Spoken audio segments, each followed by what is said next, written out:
Fala, nação rubro-negra! Flaudisquinho chegando na área e trazendo mais um corte com muitas notícias, informações e, claro, muitas análises do nosso Mengão. O Flamengo que jogará nesta noite de quarta-feira contra o time do Ceará no Maracanã. E o Mengão precisa apenas de uma vitória simples para se tornar o campeão brasileiro de 2025. Vamos aqui analisar o que a imprensa esportiva está falando sobre esse confronto e, logicamente, né, falando aí sobre o futuro do Flamengo agora para a próxima temporada. Inclusive, no final do vídeo vou trazer para vocês aí o campinho do provável time do Flamengo para este confronto, tá? Já aproveita, se inscreve no canal se não é inscrito, ativa a notificação no sino e deixa o like. Agora vem comigo e simbora pro vídeo. A gente tem uma tabela do Campeonato Brasileiro para você dar uma olhada e entender melhor o cenário para os jogos de hoje. Flamengo lidera com 5 pontos de vantagem em relação ao Palmeiras e pode confirmar ainda hoje o título. Verdão vem logo na sequência com 70 pontos, seguido por Cruzeiro, Mirassol, esses 4 já confirmados na fase de grupos da Libertadores do ano que vem. Aí aquela luta por classificação direta para a Libertadores, dependendo do que acontecer na Copa do Brasil. Fluminense está em quinto, seguido de Botafogo, Bahia, São Paulo, Corinthians e Grêmio. E aí, na segunda parte da tabela, a gente já vê times muito mais olhando para tentar escapar ali dessa zona incômoda do rebaixamento do que pensando em Libertadores. O Vasco perdeu ontem, está em 11º, Bragantino 12º, Atlético Mineiro na sequência, e aí, meus amigos, começa a ficar ainda mais delicada a situação. Ceará, Vitória e Santos são os 3 primeiros times fora da zona de rebaixamento, e o Z4 hoje tem Internacional, Fortaleza, Juventude e Sport, os 2 últimos já rebaixados.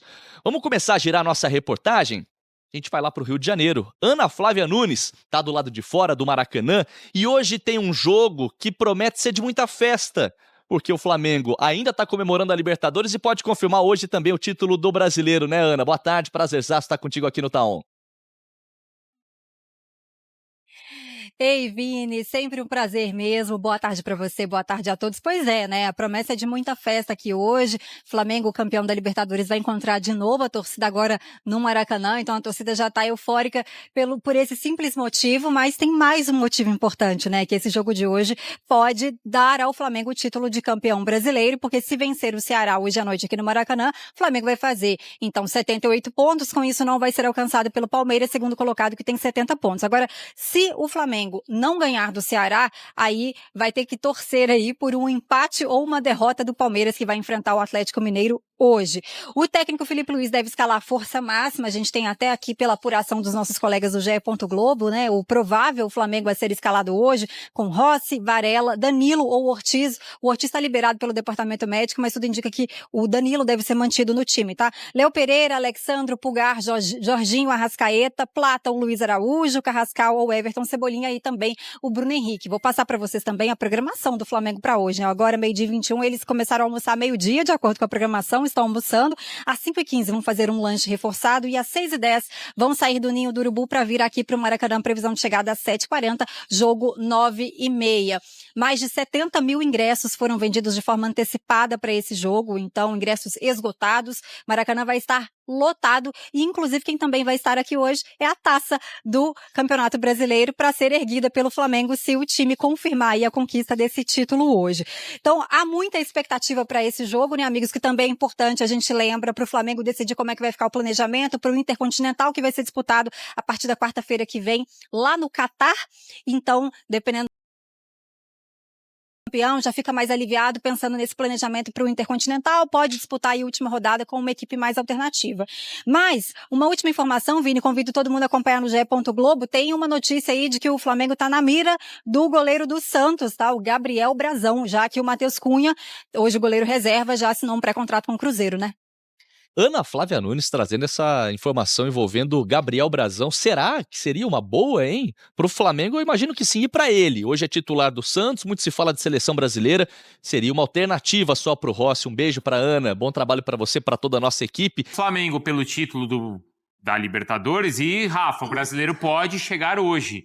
Hein, Rafa? Aí só depende de um pontinho essa noite. Já tem movimentação por aí? Você estava falando ali daquele mercado alternativo pelos ingressos, não é? São que horas? Deixa eu ver. Meio-dia. Já tá, né? Bom, já Daqui tem? a pouco. O mercado alternativo já tá rolando, Rafa? Obrigada Ainda não? pelo recado de novo, viu, Rafa? Foi Nada, tudo. o pessoal gostou tanto que botou de novo, né, Mari? Exatamente, é bom repetir. Não, nesse momento não tem nada acontecendo aqui. O jogo é muito tarde, né? 9h30 da noite. Os bloqueios das ruas de entorno do Maracanã começam hoje às 5h30 da tarde, 4 horas antes. Essa medida da prefeitura, ela é comum em partidas de alta exigência, onde se sabe que haverá um grande contingente de torcedores. E vai ser assim logo mais para esse Flamengo e Ceará. Não é aqui que o torcedor vai comprar o ingresso que ele ainda não comprou, se ele quiser arriscar na mão de um cambista ou, de repente, na mão de um conhecido. Ele vai conseguir isso através de contatos via rede social. É o que está acontecendo frequentemente. Você vai nos stories das pessoas, muita gente vendendo e muita gente se colocando à disposição para comprar. É o torcedor querendo muito fazer parte desse momento que o Flamengo pode, esta noite, coroar o seu 9º título brasileiro jogando no Maracanã. Lembrando que o Flamengo tem, portanto, que vencer o jogo para que isso se confirme matematicamente. Se empatar, vai depender do Palmeiras não vencer a equipe do Atlético Mineiro nesta rodada de meio de semana. Dito isso, em relação ao time, que eu acho que é a grande preocupação do torcedor, será que o Flamengo está de ressaca por causa da conquista do último sábado, que acabou sendo sucedida por uma grande festa no centro da cidade, com os jogadores em cima do trio elétrico, uma mobilização enorme da torcida, aquele evento durou mais de 4 horas, não teve treino segunda, o time está quebrado, como é que foi a reposição, o sono, a alimentação, tudo isso entra em discussão para que o Felipe Luiz escolha o time que entra em campo. O que se sabe é que ele vai fazer de tudo para colocar o melhor Flamengo possível para enfrentar o Ceará, valorizando demais o jogo para confirmar o título brasileiro. E aí, o melhor Flamengo possível talvez passe por Rossi no gol, Varela na lateral direita. Aí é uma grande discussão que eu acho interessante. Colocar o Léo Ortiz, que está recuperado, ou Danilo, herói da Libertadores? Acho que vai o Danilo, para poder ser ovacionado pelo torcedor. Léo Pereira e o Alexandro, o meio-campo com o Pulgar, o Jorginho e o Arrascaeta, na frente Gonçalo Plata ou Luiz Araújo, essa é uma grande dúvida.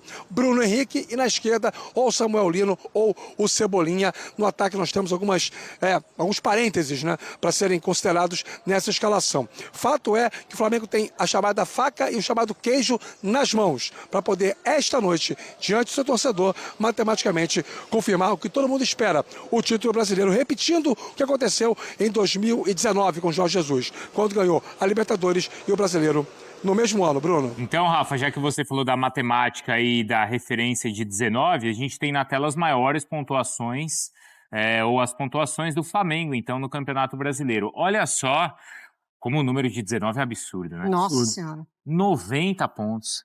E a gente até calculava que nessa temporada, talvez o campeão, talvez o vice-campeão brasileiro batesse 80 pontos, quando o Flamengo e Palmeiras estavam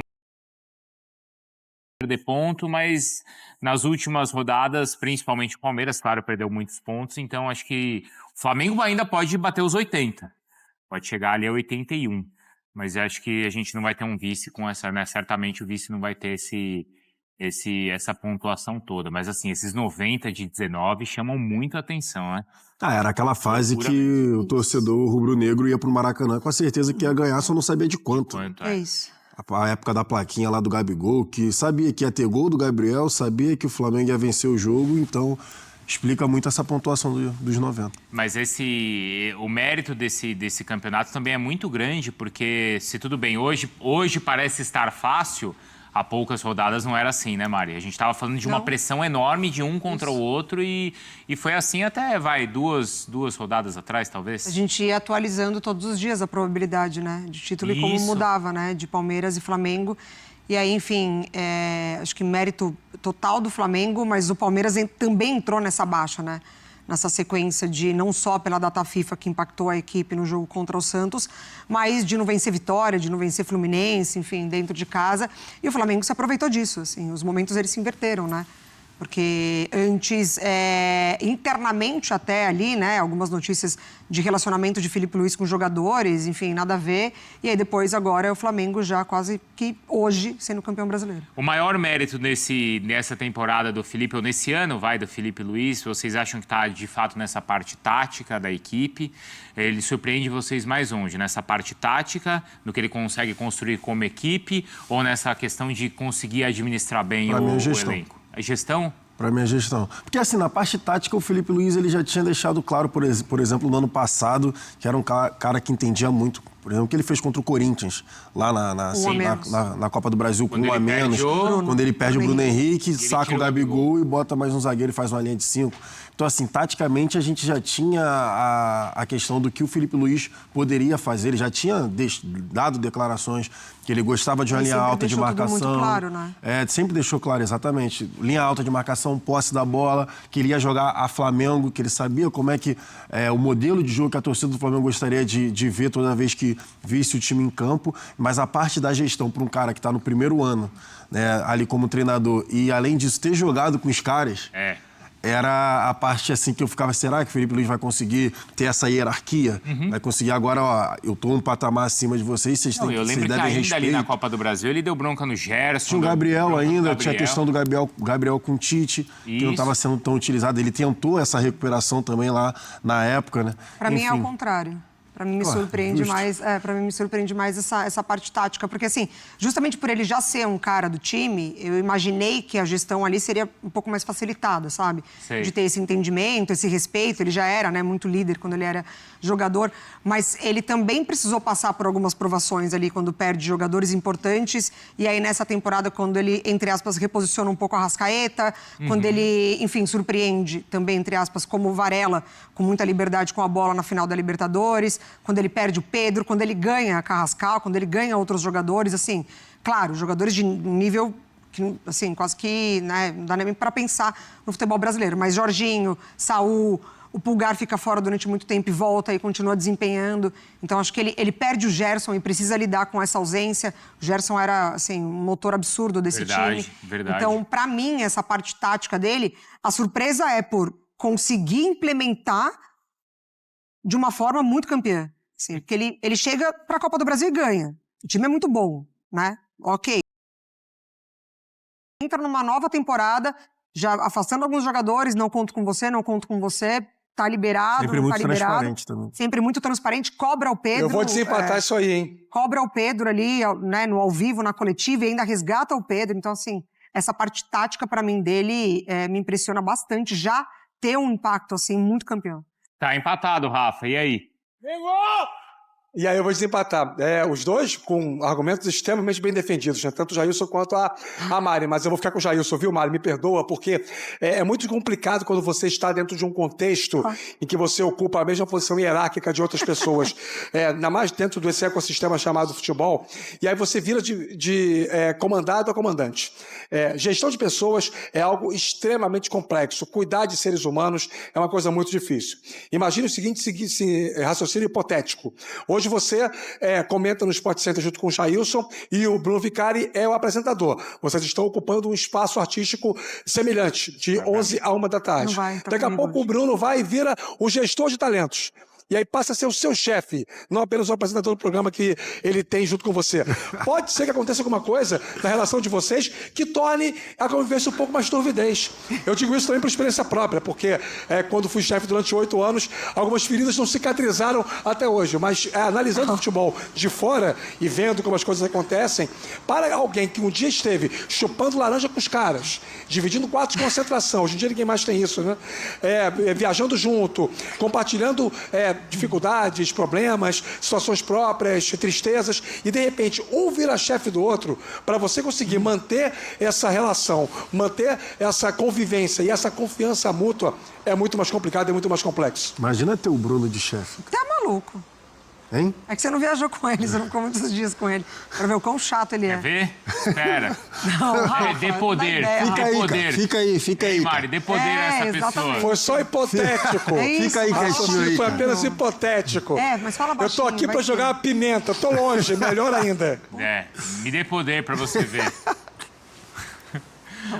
Bom, é o seguinte, mas então eu vou empatar, então, pra não deixar a Mari sozinha, tá bom? Tá bom, Rafa? Porque assim, não, eu acho que assim, primeiro, as coisas estão ligadas. Por exemplo, Até para corrigir uma questão tática, ele precisou se envolver nessa questão de administrar o elenco. Porque qual que era a bronca? Era Pedro e Arrascaeta juntos, não era? Que pra mim nunca teve discussão, mas tudo bem. Não, é que ele colocou assim, né, de tipo, ó, pra eu jogar com os dois, eu preciso que o Pedro seja mais... você diz dele cobrar o Pedro, intenso, claro, isso, justo. né? Então, justo, assim, A marcação, sem bola. Pra ele conseguir, exato, né, ter um encaixe tático, ele precisou...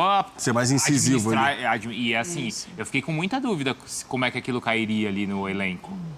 Mas Cara, como é que isso vai pegar a bronca que ele deu pública? Porque não foi só uma bronca, né? Foi algo muito firme ali que aconteceu. Poucos teriam aquela coragem, né, Bruno? Foi quase que um ultimato. Poucos teriam. Eu lembro que na época teve muita discussão sobre isso, né? A gente aqui também falou uma barbaridade, mas eu fico pensando no seguinte, o Felipe Luiz, pra mim, ele chegou ali no teto. Ele tentou cobrar, na minha concepção de fora. Na minha concepção de fora, até porque eu não tô lá dentro. Eu acho que ele tentou internamente, começou... Não, e às vezes, né, Jailson? Começou a ficar irritado a um nível máximo, ele falou, quer saber? E quando às vezes porque a torcida começou a cobrar ele. Claro. Ele sempre começou a ser cobrado. Em todas as coletivas ele começou a ser cobrado pela ausência do Pedro. Um técnico experiente não toma esse tipo de atitude com um jogador, em qualquer equipe ou na seleção, a gente cobra. Poxa, o técnico não vai ser firme, não vai ser... Mas talvez isso, para mim, funcione, e isso é uma forma muito hipotética também, porque a gente não sabe, por conta dessa nova gestão. Eu acho que essa nova gestão, ela se intromete... Tem uma coisa importante aí, viu, Marcos? A mesma coisa. Ele falou que tem uma coisa importante, mas fala. Conclui, Mari. Aí o Tem uma Rafa coisa fala. importante. Espera só um pouquinho, Rafa. Deixa a Mari concluir. Porque eu acho que essa nova gestão, ela respeita um pouco os espaços ali um do outro. Eu acho que a outra, ela se intrometia muito, né? Marcos Braz sempre falando, sempre aparecendo. Enfim, o Landim bem escondidinho, então não tinha muito, né?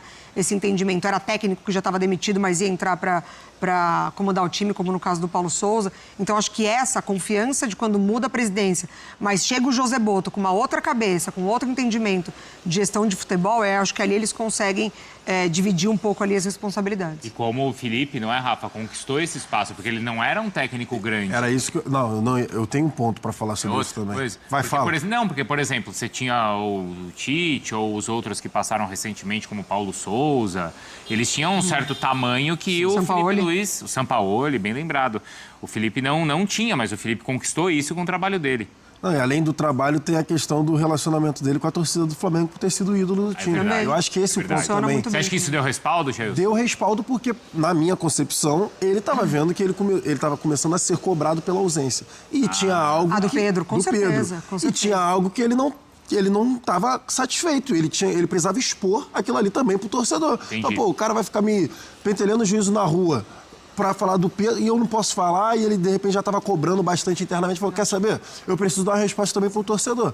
Então, ele foi lá na coletiva, acabou falando, e, enfim, foi muito bom pro Pedro, inclusive. Foi bom pro Pedro. Porque o Pedro subiu bastante de aquela produção depois disso. Pai, né? Quando ele voltou arrebentando, né, Rafa? Sim, vocês lembram do contexto total de quando o Felipe Luiz deu essa entrevista, deu essa declaração numa entrevista coletiva?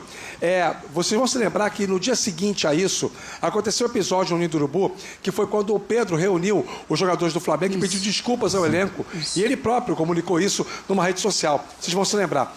O Felipe Luiz, e era isso que eu queria dizer na hora, que eu até pedi a palavra em relação ao que a Mari estava colocando.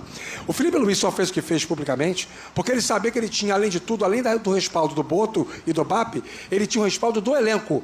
Nenhum técnico chega para uma entrevista coletiva e fala algo tão direto contra um jogador do elenco se não tiver a certeza de que ele ganhará o elenco ao fazer isso.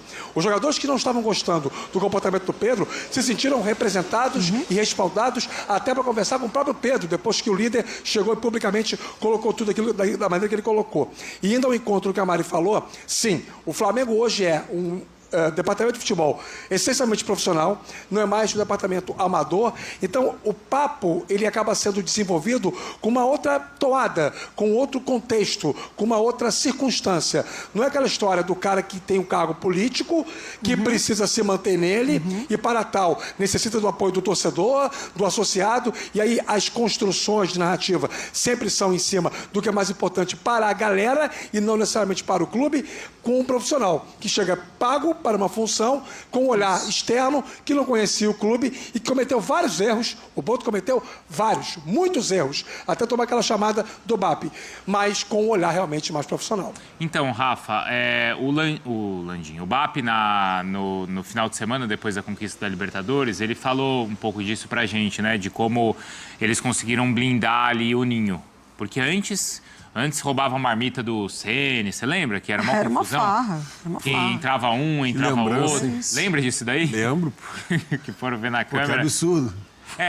Mas isso daí parte de quem? Parte do Felipe, parte do Boto, parte da presidência. Quem que conseguiu blindar e, de fato, profissionalizar esse ambiente? E se de fato é assim mesmo, Rafa?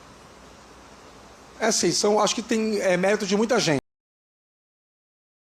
O BAP chega já no discurso de campanha com o olhar de esvaziar o componente político, associativo, estatutário, com a não existência de um vice-presidente, ou se existe, é alguém com pouca relevância, com pouca participação, e colocando 4 profissionais para poder fazer a gestão das áreas de inteligência associadas ao departamento profissional de futebol. Marketing, parte de gestão, enfim. Ele já, no discurso de campanha, tinha isso. Ele assume, coloca logo em prática, né? Profissionaliza todo o departamento de futebol.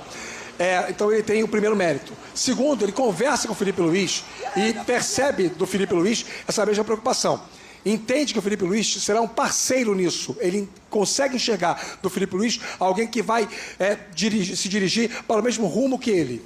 O próprio BAP não era 100% convicto de que o Felipe Luiz era a figura mais indicada para continuar o futebol do Flamengo, o comando do futebol do Flamengo. Ele tinha dúvidas sobre isso. Mas depois que ele conhece o Felipe, seus conceitos, seus métodos, ele fica tranquilo em relação a essa confiança. E aí contrata o Boto para ser um cara com esse olhar mais europeu, com esse olhar mais profissional, e que fica ali fazendo a interface entre um lado e outro. E aí eu acho que todo mundo tem um pouco de participação, mas parte de um conceito inicial que o BAP estabelece, mas indubitavelmente o Felipe é uma peça fundamental para que isso tivesse dado resultado. Rapidinho, aquela informação que a gente trouxe mais cedo no Fala Fonte, que está no espn.com.br, do interesse do Flamengo no Brasão. É uma boa alternativa, vocês acham, para ser alguém que seja reserva ou dispute a posição com o Rossi? Baita alternativa, porque o Brasão teve um ano espetacular no Santos, inclusive salvando o Santos muitas vezes. Eu só não sei se é bom pro Brasão. De ter que disputar essa posição. De chegar para ser reserva no Flamengo, essa que é a realidade. Porque o Rossi tem 30 anos ainda e foi um dos pilares, do time. Exatamente. Né? É uma conversa boa mesmo, acho que vai ter que ficar para um próximo debate. Com mais calma. Eu acho que sim. Mas aí porque, no assim, sentido as possibilidades... pro Brasão, você diz? Porque as possibilidades de competições que ele tem para disputar com o Flamengo, mesmo na reserva, e a vida dele no Santos, enfim, eu acho que rende uma conversa. A notícia está no espn.com.br e a conversa, segundo o Felipe, o Santos começa a ouvir a partir de 10 milhões de euros. Ô Rafa, obrigado, viu? Até mais. Tchau, tchau. Então tá aí, meus amigos, o Flamengo que já está pronto para esse confronto, né, de logo mais contra o time do Ceará e, logicamente, né, o Flamengo que, se vencer o jogo, vai levantar mais uma taça. É o nosso Flamengo empilhando taças em 2025. Campeão da Supercopa do Brasil, em cima do Botafogo, campeão carioca de 2025, campeão da Libertadores da América de 2025, ou seja, tetracampeão, e também agora, né, tendo a possibilidade de ser campeão brasileiro, ou seja, campeão brasileiro de 2025, sem contar que o Mengão vai jogar o Intercontinental, né, o Mundial de Clubes, né, ali, tradicionalmente falando, meus amigos. Pô, olha, é muito título, é muita taça. Vamos aqui acompanhar o provável time do Flamengo para essa noite, né? Tem aí o goleiro Rossi, a dupla de zaga Léo Pereira e Danilo, né? Danilo que vai ser ovacionado aí pelo gol. O Varela, que jogou muita bola na final contra o Palmeiras, Alexandro, Jorginho, Eric Pulgar e Arrascaeta, Gonzalo Plata, Carrascal e Bruno Henrique. Ou seja, sem essa de poupar, preservar e etc. Não, Felipe Luiz, segundo aí o GE, vai com força máxima para esse jogo, até porque ainda não tem nada ganho, né? Não está garantido, tem que ganhar para ficar garantido matematicamente. Então, o Flamengo vai com força máxima para esse jogo contra o time do Ceará, meus amigos. Enquanto isso, né, ali pelo lado do Ceará, temos ali Bruno Ferreira, Mariano, Souza e Nicolas, Vinícius, Anocelo, Diego, Lucas Mugni, Galeano, Fernandinho, e Pedro Raul, tá? Esse daí é o provável time do Ceará para este confronto contra o Flamengo logo mais. Árbitro do jogo, Rodrigo José Pereira de Lima, será o árbitro do jogo, né? O árbitro FIFA. E o VAR, Emerson de Almeida Ferreira. Tá aí, né? Tá na conta deles aí. Esse confronto entre Flamengo e Ceará, tá? O jogo que vai ter a transmissão ali da Rede Globo, tá? Então TV Globo fazendo a transmissão. Vai ser transmitido também ali na Globoplay, né? No Premiere. Então, assim, todos os canais Globos, tá? Transmitindo esse confronto entre Flamengo e Ceará. Logo mais, né? Teremos aí esse Mengão que, se Deus quiser, vencendo hoje, será, né? O campeão brasileiro de 2025, deixando simplesmente nada mais, nada menos do que a porcada no cheirinho. O Palmeiras ficou no cheirinho na Libertadores da América. O Palmeiras, que tinha 3 pontos de vantagem, 2 vitórias a mais que o Flamengo, vai ficar no cheirinho no Campeonato Brasileiro. E ficou no cheirinho também no Campeonato Paulista. O Palmeiras, que nessa temporada só ficou no cheirinho, enquanto o Flamengo tá no cheiro de títulos, né? Cheio de taças, meus amigos. A taça do Brasileirão já vai estar no Maracanã. A taça da Libertadores estará no Maracanã. A do Campeonato Carioca e a da Supercopa. Tudo de 2025, né? Enquanto isso, Palmeiras só no cheirinho, só no cheirinho. Vou deixar aqui os créditos pro canal do Sport TV e também da ESPN Brasil. Link deles na descrição do vídeo como forma de crédito. Vou pedir a você que não é inscrito para se inscrever no canal, ativar o sino e deixar o like. Daqui a pouco eu volto e trago mais novidades do nosso Mengão para você. Eu não me aguento, afinal de contas, isso aqui é nossa paixão, isso aqui é nosso amor. Fui, nação!